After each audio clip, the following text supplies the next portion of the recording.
यहाँ से रोज़ आना जाना है मेरा। और जैसे कि आप देख रहे हैं कि पूरा कचरा यहीं पे, पूरा नगर पंचायत का कचरा यहीं पे फेंक दिया जाता है, जिसकी वजह से यहाँ बहुत सारी बदबू आती है। झिल्ली वगैरह फेंका जा रहा है, जिसकी वजह से फसल में जाती है तो किसानों को बहुत परेशानी होती है। झिल्ली की वजह से फसल उत्पादन कमी हो जाती है।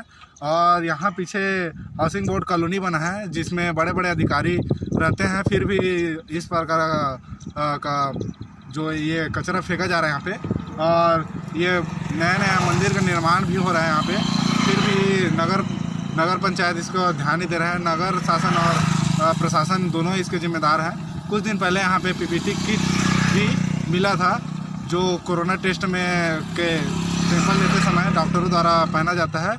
तो कहीं ना कहीं स्वास्थ्य विभाग भी इसके लिए जिम्मेदार है। आगे आप क्या कुछ चाहते हैं? आगे चाहते हैं कि इसके लिए एक सही जगह का निर्माण करके इसका सही वो किया जाए। और शासन को चाहिए कि ऐसा आसपास में गांव के स्तर में और फसल को नुकसान हो, इसके लिए उचित कार्रवाई की जाए।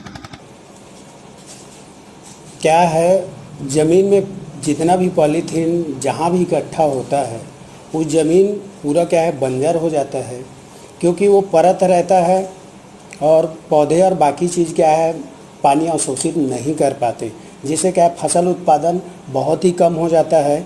और इससे क्या है मिट्टी, जलवायु, इन सभी के लिए, मानव जाति के लिए भी पॉलीथीन हानिकारक है। मैं तो यही कहना चाहूँगा कि पॉलीथीन का कम से कम उपयोग किया जाए, क्योंकि चाहे मवेशी खाए या पर्यावरण के लिए, सभी के लिए नुकसानदेह है। इसलिए हमको कम से कम पॉलीथीन का उपयोग करना चाहिए।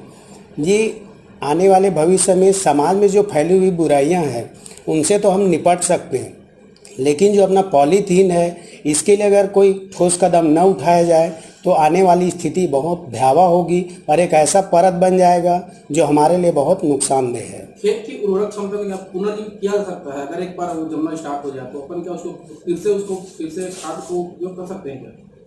नहीं, पॉलीथीन क्या है डिकम्पोज होगा नहीं, डिकम्पोज होता नहीं है, इसलिए वहाँ दूसरा कोई वो नहीं कर सकते। अपन जहाँ एक बार परत जम गई उनको फिर से हटाना पड़ेगा, फिर से वहाँ मिट्टी नहीं डलवानी पड़ेगी, तब कहीं जाके अपनी उर्वरा शक्ति होगी या नया खाद डलवाना पड़े, तब अपना मिट्टी क्या है उपजाऊ होगा।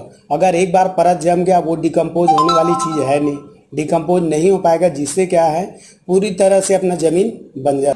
नगर पंचायत कस्टोल में स्वच्छता के क्षेत्र में पहले से प्रगति हुई, हमारे यहाँ सुधार हुआ है।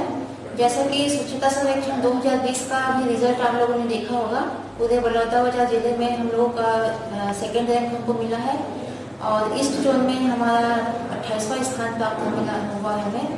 और पूरे स्टेट में 168 यूनिट में हमें 59 रैंक प्राप्त हुआ है। तो पिछले बार के कंपेयर में हमारा जो रैंक है वो आगे बढ़ा है। और इसके साथ साथ हमारे द्वारा जो सफाई के लिए पहले से और अधिक बेहतर प्रयास किए जा रहे हैं। जैसे कि हमारे द्वारा बेडिंग और फटका मशीन क्रय किया गया है। इसके द्वारा जितने भी लोग प्लास्टिक कैरी बैग, क्योंकि सबसे ज़्यादा अपने अस्वच्छता के जो सोर्स होते हैं उनके निराकरण के लिए ये मशीन खरीदी गई है, जिसमें हम उसमें प्लास्टिक कैरी बैग को डाल करके बंडलिंग करके उसे हम सीमेंट फैक्ट्री वालों को उसको सप्लाई करेंगे ताकि वो ईंधन के रूप में यूज़ कर सके। और इसके अलावा फिर इसी दौरान मैंने अपने जो स्वच्छता कर्मी है उनको पूरे शहरों में, हर वार्ड में कलेक्शन करने के लिए ड्यूटी भी लगा दी है, ताकि कुछ ही महीनों में हम इस प्लास्टिक कैरी बैग से हम लोग फ्री में सर्टिफिकेट कर सकें।